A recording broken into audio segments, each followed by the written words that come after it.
আসসালামু আলাইকুম my YouTube family, কেমন আছেন সবাই? আই হোপ সবাই ভালো আছেন। আলহামদুলিল্লাহ আমরা সবাই ভালো আছি। মাই ভিলেজ লাইফ ফ্যাশন চ্যানেলে সবাইকে স্বাগত বলছি ঢাকা থেকে। দূরেও কাছে যে যেখান থেকে দেখছেন প্রত্যেককে জানাচ্ছি আন্তরিক শুভেচ্ছা অভিনন্দন। নতুন একটি ভিডিও নিয়ে আসলাম আপনাদের মাঝে। যদি ভালো লাগে চলুন কিছুটা পথ আমার সাথে।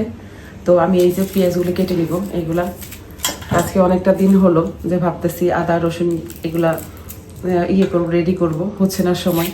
তো আজকে ভাবছি সেগুলো করে নিব। তার আগে পেঁয়াজগুলোও ছিলে নিব। ছিলে নিলে হয় কি কাটতে সুবিধা হয়, কাটা থাকলে তো বুঝিনি, আর সেহরির সময় কানা করতে হয় না।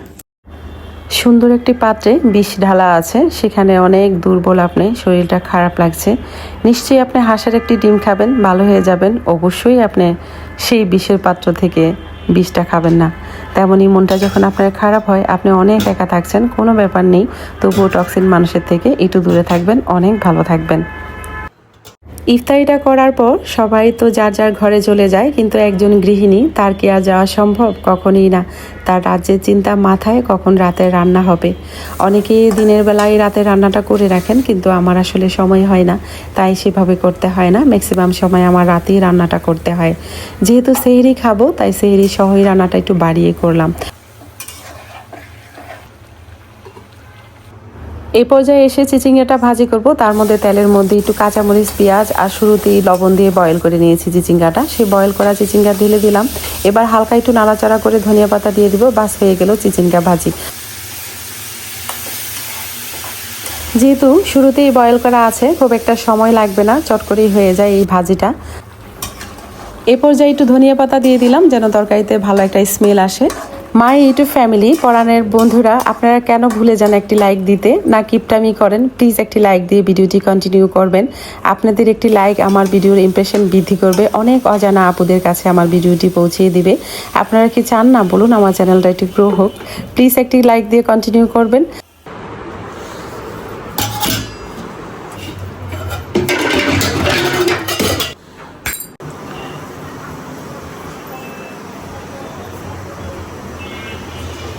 ডাল ন্যাকড়াগুলো সব নেড়ে দিচ্ছি। আসলে অত ভালো ন্যাকড়া আমি রাখতে পারি না, কয়েকদিন পর পরে নেওয়া লাগে, অনেক মোছামুছি, বুঝতেই পারছেন। ডাল, চিচিঙ্গা ভাজি, তো আলু দিয়ে কচুমুখী, রুই মাছ দিয়ে রান্না, একটা মাখো মাখো করে, এটা সবাই পছন্দ করে ঘরে। আর এই তো এখানে মুরগিটা হয়ে গেছে, মুরগি একটু ঝোল ঝোল রাখা হয়েছে। ঝোল রাখার কারণ মানে সকালে আবার নূর খাবে, ও তো মেডিসিন খাইতে হয়, ও তো রোজা রাখতে পারে না। তো এখনও তো বক্সটা পুরোপুরি মানে ওইভাবে সুস্থ হয় নাই আর কি। তো যাই হোক, রান্না আমার ডান, ধোয়া পাকলো মোটামুটি ডান। এখন এগুলো গুছানোর এনার্জি আমার বডিতে নাই, তেল শেষ হয়ে গেছে, সকালবেলা ভরে ফেলবো শুকাই গেলে। আর এখন ঘড়িতে বাজে কয়টা? 8টা থেকে শুরু করছি না, এখন কয়টা বাজে? এখন বাজে 10টা 20। সংসারে আমি কেন যে বলি যে আমি মোর দেন কাজের বুয়া, এই তো দেখুন 2টা বস্তা ছিল। বাসা শিফটের পর এই বস্তাগুলো রেখেছিলাম আমার মেজো ছেলের ঘরে। ওদের দায়িত্ব দিয়েছি, তোমরা এগুলা গুছিয়ে নিবে ওর বাবাকে সহ। আসলে বললে হবে বদনাম, আর না বললে কেউ বুঝবে না, জানবেও না। আর যারা কাছে তারা তো চিনেন আমাকে। আমি সবসময় আসলে এইভাবে কাজ করে অভ্যস্ত হয়ে গিয়েছি, আর ওরা সার্ভিস পেতে পেতে অভ্যস্ত হয়ে গিয়েছে।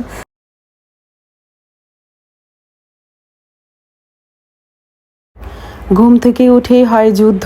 আসলে কাজ করছি, মনে মনে ভাবছি কোরআনটা কখন পড়বো, কারণ একটু সুযোগ পাইলেই কোরআনটা পড়তে হয়, যেহেতু 27 রোজার মধ্যেই খতমটা করতে হয়। তো অনেকেই অনেকবারই খতমটা করেন, আমার আসলে সময় হয় না, কাজের চাপ, একবারই করতে হয়। আর আলহামদুলিল্লাহ, আল্লাহ যদি চায় তাহলে হয়তো পড়া শেষ হয়ে যাবে, একদম শেষের দিকেই আছি আলহামদুলিল্লাহ। সমস্ত রুমগুলো ঝাড়ু দিয়ে নিলাম সুন্দরভাবে। ঝাড়ু দিলে হয় কি, মোছার মতো কাজ হয়, সুন্দরভাবে ঝাড়ু না দিয়ে মুছলে সে থেকেই যায় ময়লা, আমার কাছে এমন মনে হয়। আমি যে জায়গাটায় থাকি সেই জায়গায় এত পরিমাণ কনস্ট্রাকশনের কাজ হয়, চতুর্দিকে ধুলা, ঘরটা খোলা রাখতেই পারি না, ধুলায় ভরে যায়, কিন্তু না খোলা রেখেও তো পারি না, যেহেতু ভীষণ পরিমাণ গরম লেগেছে। বাসায় তো তাও আইপিএস ছিল, গ্রামের বাড়ির কথা বলছি, আর এখানে তো তেমনটা নাই। তো অনেক গরম বেড়ে গিয়েছে, আর রান্নাঘরে গেলে তো এক পর্যায়ে ভিজে যাই, মনে হয় গোসল দিয়ে দিয়েছি।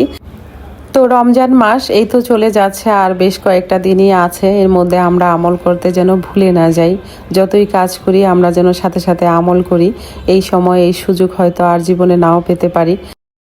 সমস্ত দিন খাটাখাটির পর রাতে যেন রাজ্যের ঘুম চোখে আসে। এই তো সেদিন মনে হলো রমজান এসেছে, আবার এই তো চলে যাচ্ছে। শেষের রাতগুলো অনেক ফজিলত, রাত জাগাটা জরুরি, কিন্তু পারছি আর কোথায়। রাজ্যের ঘুম রাতে চোখে চলে আসে।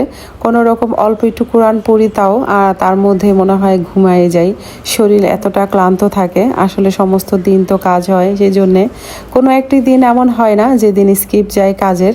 আর বুঝতেই পারছেন ঢাকা টু গ্রাম দৌড়িয়ে আমার অবস্থা বেহাল। ঘর মোছা যে পানিটা ছিল সেটা আর ফেলে দিলাম না, সমস্তটা গাছে দিয়ে দিলাম। যে কাপড়গুলো গুছিয়েছিলাম তার মধ্যে বেশিরভাগই ছিল বড় ছেলে, তো ওর যেহেতু পক্স উঠেছে, কাপড়গুলো ধোয়াই ছিল, তবুও আবার ধুয়ে দিলাম। প্রায় অনেকগুলো কাপড়ই ছাদে আজকে মেললাম। আমি যেখানেই থাকি, হয়তোবা গ্রাম হয়তোবা ঢাকা শহর, মিস নাই। রোদ আমার অনেক ভালো লাগে, যখন ছাদে আসি আমি অনেক ফিল করি গ্রামটা। তেমনই ভাবে মাটির সাথেও মিশে আছি। বারান্দা বাগান তো দেখছিনি, আসলে যেহেতু গ্রামের মেয়ে তাই সেভাবে থাকতে পছন্দ করি। কাপড় যখন নাড়তে এসি দেখি তারগুলো নিচে পড়ে আছে। আসলে আজকে ইফতারি পার্টি হবে শুনেছি ছাদে, তাই জন্য সব খুলে রেখেছে, আবার নতুন করে সাইড দিয়ে বাঁধলাম। সন্ধে হওয়ার আগেই নিয়ে যাব যেন ওনাদের কোনো প্রবলেম না হয়। বরাবরের মতো কাজ পাগল মানুষ আমি, তবে কাজে আমার কোনো অলসতা নেই। আমার যেটা আছে সেটা হলো আমার হেলথে সাথ দেয় না। সবাই আমার জন্য দোয়া করবেন প্লিজ, দ্রুত যেন আমার হাঁটুর ব্যথাটা সেরে যায়। অনেকেই হয়তো এই সময় নেই, চলে গিয়েছেন, যারাই আছেন প্লিজ মনাজাতে একটু হলেও আমার জন্য দোয়া করবেন। আল্লাহ যেন আমার হাঁটুর ব্যথাটা সারিয়ে দেয়, আমি যেন দাঁড়িয়ে নামাজ পড়তে পারি আগের মতো করে।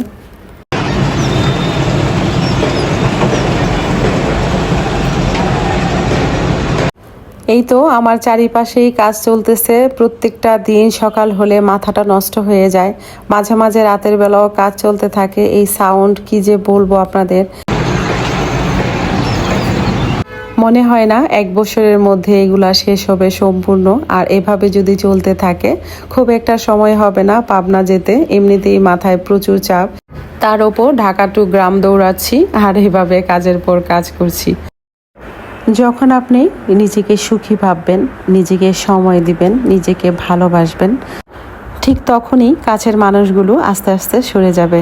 এতটা স্বার্থপর ওরা ছিল, ঠিক তখনই আপনার মনে হবে, তখনই আপনার বুঝতে হবে এইসব মানুষ, সরে যাওয়া মানুষগুলোকে সরে যেতে দিন।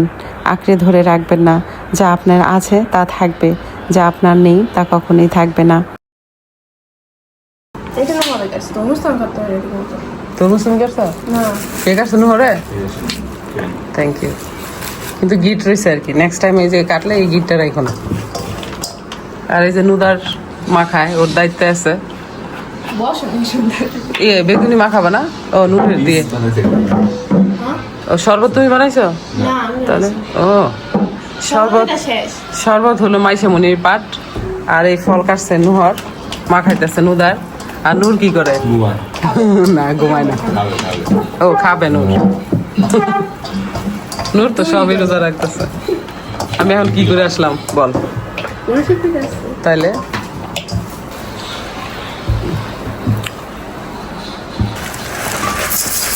কি রে মধু? মধু বুঝলাম না কেন মধু আসে না আবার? না, ওই যে ডায়লগ ভাইরাল হয়েছে যে তরমুজের ফ্রাই। নিজে বলেন কি কি কালকে তুমি আপুরে দেখো না হইয়ে কেটেছিলে মা তো 3% ছিল নাম্বার, বুঝছ না? আমি মধু মিমে 1 সপ্তাহ 2 সপ্তাহ জানতাম না এটা বাড়ি ছিল। আমি এখনো যাই না, তোমার মুখে শুনতেছি না, দেখিনি আমি। আচ্ছা খাওয়া আগে। একটা প্লেট নিব নাকি? নিতে পারবো না সবাই। লবণ লাগতেছে বেশি বেশি। আচ্ছা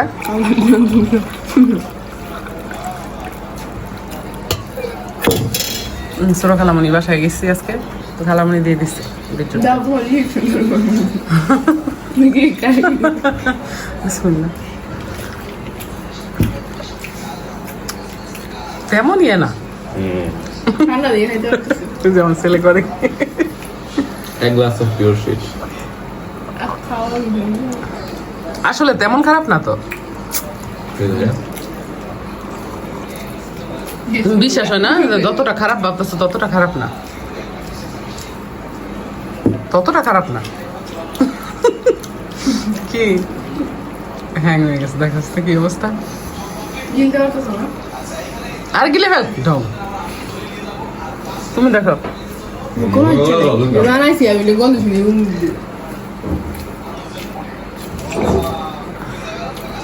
তা কি হয়েছে যে খাইতেছি। এটা থেকে অনেক ভালো লাগে।